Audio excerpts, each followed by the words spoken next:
Good morning everyone. आज पाकिस्तान और अफगानिस्तान बड़ा इंपॉर्टेंट मैच खेलेंगे ट्राई नेशन सीरीज में। कल रात को बड़ी आसानी से अफगानिस्तान ने यूएई को हरा दिया और Afghanistan back to back 2 match खेल रही है। होता क्या है कि जब आप रात को मैच जीते हो, अगले दिन दोबारा आपका मैच हो, तो आप बड़े बूस्टअप होके बुलंद मोराल के साथ मैच पे उतरते हैं। अफगानिस्तान आज आएगी तगड़ी, अफगानिस्तान आज आएगी जीतने के लिए। On the other side Pakistan team की मुझे एक बात बहुत अच्छी लगी है। पाकिस्तान 2 मैच जीता, उसके बाद पाकिस्तान की 2 दिन रेस्ट थी।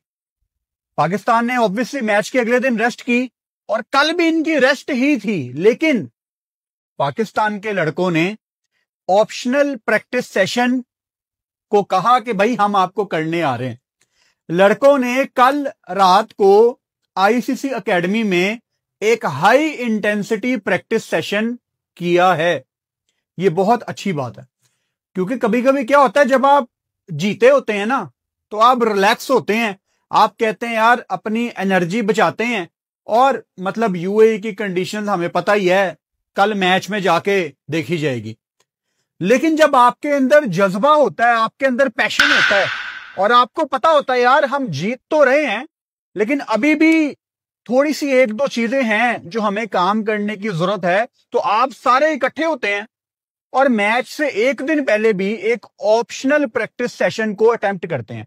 अब ऑप्शनल प्रैक्टिस सेशन आम लोगों को हमारे नहीं पता होगा। जब कोई भी क्रिकेट टीम किसी टूर पे होती है या कोई सीरीज खेल रही होती है, आपके 2 किस्म के प्रैक्टिस सेशन होते हैं। एक जो सब ने हिस्सा लेना होता है, दूसरे होते हैं ऑप्शनल प्रैक्टिस सेशन, कि अगर कोई प्रैक्टिस सेशन में हिस्सा लेना चाहे तो ठीक है, अगर कोई ना भी लेना चाहे, रेस्ट करना चाहे, तो आपको कोचेस नहीं कहते कि यार आओ जबरदस्ती तुम्हें प्रैक्टिस करवानी है। लेकिन लड़कों ने ऑप्शनल प्रैक्टिस सेशन में भी भरपूर हिस्सा लिया। अब पाकिस्तान 2 में से 2 मैच तो जीत गए, लेकिन यहां पे ना पूरे पाकिस्तान को अपनी प्लेइंग 11 की टेंशन है। आधा पाकिस्तान कह रहा है कि फखर जमान को रेस्ट करवा के आप हारिस को दोबारा 1 डाउन लेके जाएं, और फिर आपको अपनी बॉलिंग भी पूरी खिलानी है। मतलब 3 आप अपने मेन बॉलर खिलाते हैं, चौथे नंबर पे नवाज है जो कि आराम से अपना कोटा पूरा कर लेता है, तो 5वीं और 6ठी ऑप्शन आपके पास, आपको ऑलराउंडर्स की तरफ जाना पड़ता है। और यूएई वाला मैच आसिफ खान ने लेटर ऑन आके थोड़ा सा चार्ज किया, उससे पहले यूएई बहुत ज्यादा शेल में गई हुई थी। यही वजह है कि साइम अयूब आपको बॉल करता हुआ बड़ा अच्छा लग रहा था, राणा फहीम अशरफ को भी इतनी मारनी पड़ी, वो भी आपको अच्छे लग रहे थे। लेकिन हमने उससे पहले, हमारे पास अच्छा खासा सैंपल साइज मौजूद है कि जहां पे आप पे चार्ज किया जाता है, आपके ऑलराउंडर्स को मार पड़ती है। तो क्या पाकिस्तान टीम अपनी जिद आज छोड़ेगी? क्या पाकिस्तान टीम अपनी पूरी बॉलिंग आज खिलाएगी? मतलब एक मैच में क्या हो जाएगा अगर captain Salman Ali Agha, coach Mike Hesson अपने पूरे 5 बॉलर्स के साथ जाएं? यार पाकिस्तान ने ये बड़ी अजीब चीज शुरू कर दी है। आप अपने 5 पूरे बॉलर खिलाओ, और 6ठे नंबर पे अगर आपको कहीं पे जरूरत है कोई एक आधा ओवर, ऑब्वियसली आपके कभी मेन बॉलर को भी मार पड़ जाती है, तो आप साइम एक आधा ओवर करवाने आ जाता है, आगा एक आधा ओवर करवाने आ जाता है, फहीम को आप अफोर्ड कर सकते हैं। ऑप्शन अपनी इजी करनी पड़ेंगी सलमान अली आगा को। अभी उन्होंने ना अपने ऊपर एक अननेसेसरी प्रेशर लिया हुआ है, और वो माने या ना माने उनके ऊपर प्रेशर होगा। किस चीज का प्रेशर? यार अगर फहीम को मार पड़ गई तो मैं क्या करूंगा? फिर भी उनको एक बैटिंग ऑलराउंडर के पास ही जाना पड़ेगा, साइम अयूब। साइम की फॉर्म अल्लाह करे कि बरकरार रहे। साइम की 50 आती है वेस्ट इंडीज में, फिर उसके बाद एक पैच आता है, फिर दोबारा यहां पे वो रन्स करते हैं। तो साइम का कंसिस्टेंसी के साथ ऊपर से रन्स करना बहुत इंपॉर्टेंट है। साइम के ऊपर आपको फजूल का प्रेशर नहीं डालना, और ये बड़ी नेचुरल बात है कि साइम अयूब को जब बॉल के साथ मार पड़ेगी, उनके ऊपर प्रेशर आएगा, उनकी बॉडी में फटीग आएगी। या अगर साइम को कुट पड़ गई है फिर भी आपको ऑलराउंडर की तरफ ही जाना पड़ेगा। आगा शायद खुद बॉल करवाने आ जाएं। तो जब आपके पास 15 में ऑप्शन हैं तो वाई नॉट कि आप कोई परफेक्ट ऑप्शन अपनी 5 वाली लेके मैदान में उतरो, एक दफा ये करके देख लो। On the other side UAE के कप्तान जिन्होंने कल टॉस जीत के बॉलिंग की और पाकिस्तान के अगेंस्ट वो टॉस हारे थे, सलमान अली आगा ने पहले बैटिंग कर ली थी, वहां पे भी उन्होंने यही कहा था कि मैं अगर टॉस जीता तो मैं पहले बॉलिंग ही करता। ये सारी चीजों को मद्देनजर रखते हुए मुझे लगता है कि पाकिस्तान को, अगर पाकिस्तान आज टॉस जीतता है तो पाकिस्तान को पहले बॉलिंग करनी चाहिए और चेज की तरफ जाना चाहिए। आप 2 मैच जीत गए हो, अब जरा अपने ऊपर थोड़ा सा एक्स्ट्रा प्रेशर डालो। अब चेज की तरफ पाकिस्तान को जाना है, क्योंकि हम सबको पता है कहीं ना कहीं एशिया कप की तैयारी हो रही है और एशिया कप में आपको पता है आपके तगड़े मैच हैं, आपको चेज की तरफ जाना पड़ सकता है किसी भी बड़े मैच में। तो उससे पहले 2 मैच आपने जीत लिए हैं, एक आधे में अगर आप चेज कर लोगे ना तो टीम का जरा एक एज ए यूनिट आपको एक बिलीव दोबारा से आपका रिफ्रेश हो जाता है कि यार हाँ हम चेज भी कर पा रहे हैं, ये भी हमने चीज टिक कर ली है। और अगर आप ऑब्वियसली पहले बॉलिंग कर लेते हो तो वो जो ड्यू का प्रेशर है वो आपके दिमाग से निकल जाता है। लेटर ऑन अफगानिस्तान को मुश्किल हो सकती है बॉल डालने में। ये जो आसिफ खान ने, यूएई के बैटर ने आपको लंबे लंबे छक्के लगाए हैं ना, उसमें मैं देख रहा था मैच के बाद काफी ज्यादा क्रिटिसाइज किया जा रहा था पाकिस्तान की बॉलिंग को। आपको थोड़ा सा रियलिस्टिक होकर देखना पड़ता है, कभी कभी आपने इतनी गंदी बॉलिंग नहीं की होती, सामने वाला खेल बहुत अच्छा गया होता है। तो मैं मानता हूं पाकिस्तान थोड़ी सी अच्छी बॉलिंग कर सकता था। मिसाल के तौर पे अगर आप शॉर्ट बॉले 1-2 ट्राई करते, विकेट भी आपको शॉर्ट बॉल पे ही मिली, आप अगर 1-2 शॉर्ट बॉले ट्राई करते तो शायद आपको थोड़ा जल्दी उसकी विकेट मिल जाती। लेकिन आई एम श्योर उस टाइम बॉल भी गीला होगा, सुफियान मुकीम को भी मार पड़ रही थी। तो ये 1-2 चीजें हैं जो आपके अगेंस्ट भी जाती हैं। अगर आप पहले बैटिंग कर लें बाद में आपको मुश्किल आ सकती है। और मैं हमेशा कहता हूं कि क्रिकेट मोमेंटम का खेल है, अगर मोमेंटम पाकिस्तान के पास है तो इस मोमेंटम को जारी रखने के लिए पाकिस्तान, सलमान अली आगा, आपको कुछ भी करना पड़ता है, गो फॉर इट। ये मोमेंटम नहीं जाना चाहिए, क्योंकि एक गलती आप करते हो और क्रिकेट में एक अजीब सी हार आना शुरू हो जाती है बैक टू बैक। बहुत दफा मैंने देखा है। एक छोटी सी फ्रेश एग्जांपल मेरे दिमाग में आती है, अभी न्यूजीलैंड ने इंडिया को जो उनके घर में जाके टेस्ट सीरीज हराई थी, उसमें सारी चीजें इंडिया के अगेंस्ट पता है कब जाना शुरू हुई? जब ओवरकास्ट कंडीशंस थी, बिल्कुल बारिश ऐसे जैसे अभी होगी। रोहित शर्मा ने टॉस जीत के, वहां पे टेस्ट मैच की बात कर रहा हूं, पहले बैटिंग कर ली। वहां पे इंडिया उस एक फैसले के बाद खड़ी नहीं हो पाई, वो तीनों मैच हार गए।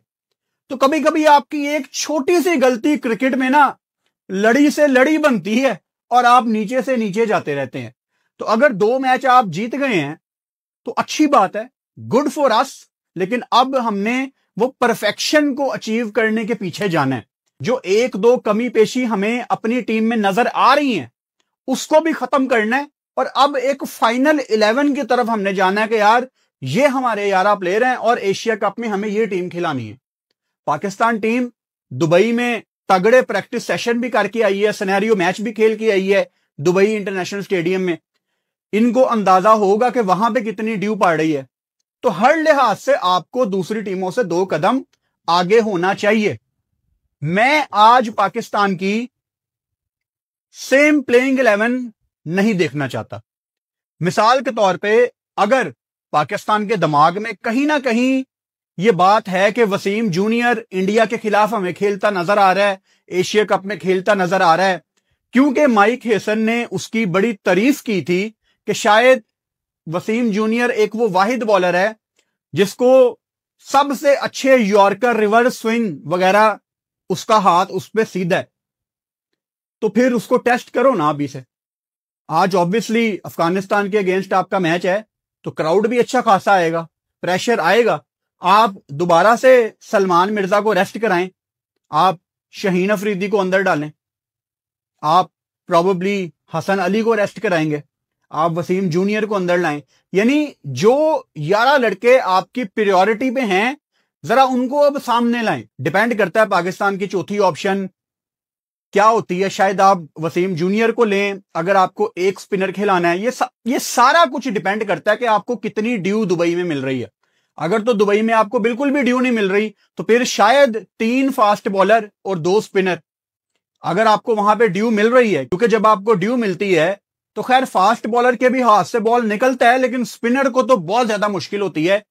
फिर शायद आपको 1 स्पिनर और 4 फास्ट बॉलर। तो जो भी आपको कॉम्बिनेशन बनाना है, जो लड़के आपके प्लान में हैं, आपको उनको अब बताना पड़ेगा कि यार ये हमारी 11 की टीम है। सलमान मिर्जा ऑनेस्टली मुझे बड़ा इंडिया वाला मैच खेलते नजर नहीं आ रहे। अब कोई सिनेरियो बन जाए तो मैं कुछ नहीं कह सकता, लेकिन मुझे नहीं लगता कि उनको इंडिया वाला मैच ही खिलाएंगे। और देखो, एक मैच में उनको मार पड़ गई, उनका सैंपल साइज आपके पास काफी कम था सलमान मिर्जा का। बांग्लादेश में उन्होंने अच्छी बॉलिंग की क्योंकि उनके मुताबिक वहां पे पिचेस थी। वेरिएशंस बांग्लादेश में चल जाती हैं, जैसे बांग्लादेश के मुस्तफीज हैं, वेरिएशन के ऊपर डिपेंड करते हैं। उसके ऊपर आपने उनको सेंट्रल कॉन्ट्रैक्ट भी दे दिया। लड़का बुरा नहीं है, लेकिन इट्स टू अर्ली। आपके पास अब्बास जैसे प्लेयर बैठे हुए थे, आप एक सीरीज के ऊपर सेंट्रल कॉन्ट्रैक्ट दे देते हैं। आप एशिया कप जैसे बड़े टूर्नामेंट में अपने इतने तजर्बाकार बॉलर अब्बास उसको फारग करके सलमान मिर्जा को लेके, मतलब आप जब एक प्लेयर के ऊपर इतनी इन्वेस्टमेंट करते हो, अब्बास की बात कर रहा हूं जिसकी बार बार मुझे तकलीफ होती है, कैसे आप उसको साइड पे कर सकते हो? मेरी समझ से बाहर। और उसने बांग्लादेश में भी पाकिस्तान को बैटिंग करके दिखाई थी। मतलब अगर अब्बास होता यार, वो फहीम अशरफ की जगह भी टीम में खेल लेता, क्योंकि जितनी बैटिंग फहीम अशरफ कर रहा है उतनी तो आपको अब्बास ने भी करके दिखा दी थी। अगर फहीम अशरफ कोई 10, 15, 20 रन कर देता है, इतने रन तो वो एक आधे ओवर में दे देता है।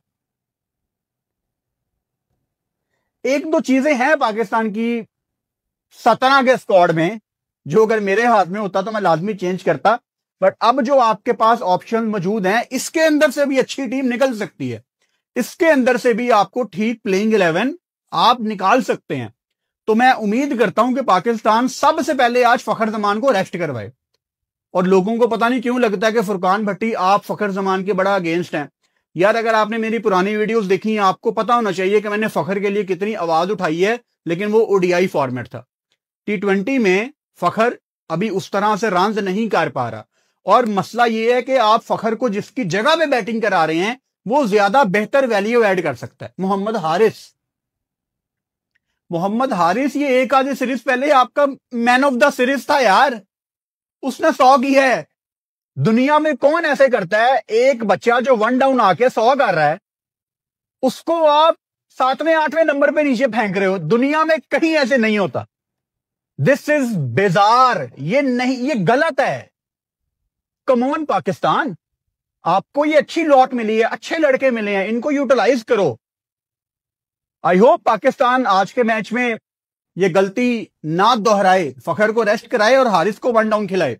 इसके अलावा कल पाकिस्तान के एक ऐसे बैटर जिनके बहुत ज्यादा फैंस हैं, जिन्होंने पाकिस्तान को खुशियां भी दी हैं, आसिफ अली, कल उन्होंने इंटरनेशनल क्रिकेट से रिटायरमेंट अनाउंस कर दी।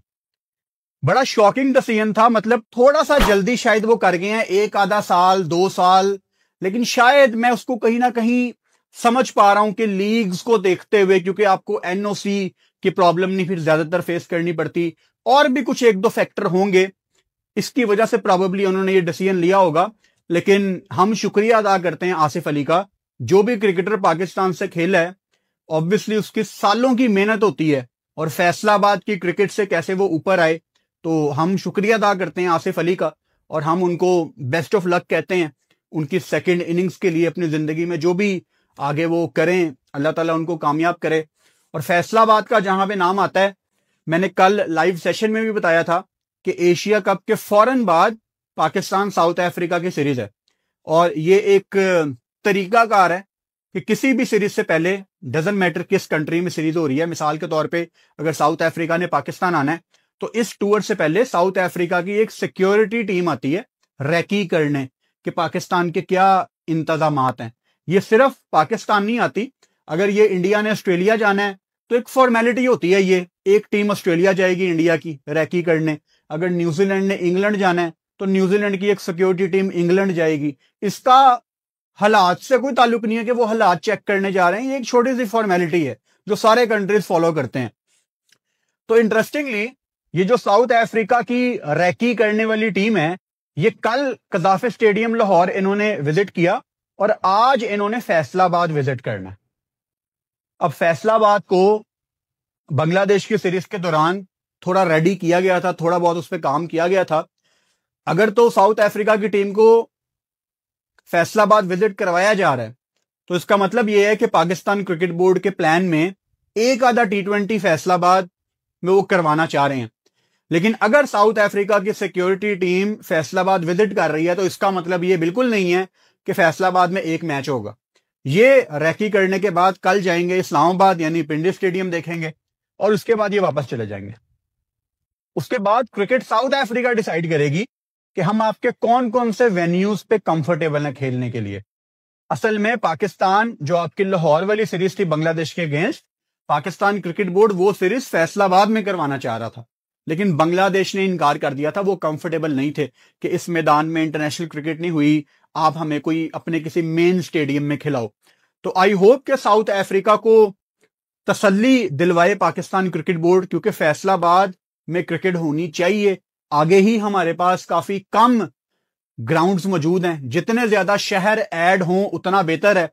वो बिल्कुल अलहदा बात है कि फैसलाबाद का स्टेडियम थोड़ा सा जो पाकिस्तान क्रिकेट बोर्ड ने काम किया उसके बावजूद भी बिल्कुल ही फारिग है वो स्टेडियम। लेकिन फैसलाबाद के लोगों को अगर मैं सोचूं तो एक मैच उनको मिल जाए तो मुझे बड़ी खुशी होगी उनके लिए, और फैसलाबाद का स्टेडियम हो जाए। यार इतना बड़ा शहर है फैसलाबाद, वो बड़ा स्टेडियम डिजर्व करता है। मतलब कोई 25-30 हजार का तो एटलीस्ट स्टेडियम होना चाहिए यार। ये भी खैर बहुत छोटा है, लेकिन पाकिस्तान में स्टैंडर्ड ही ये है, 25-30-35 हजार से हम ऊपर ही नहीं जाते।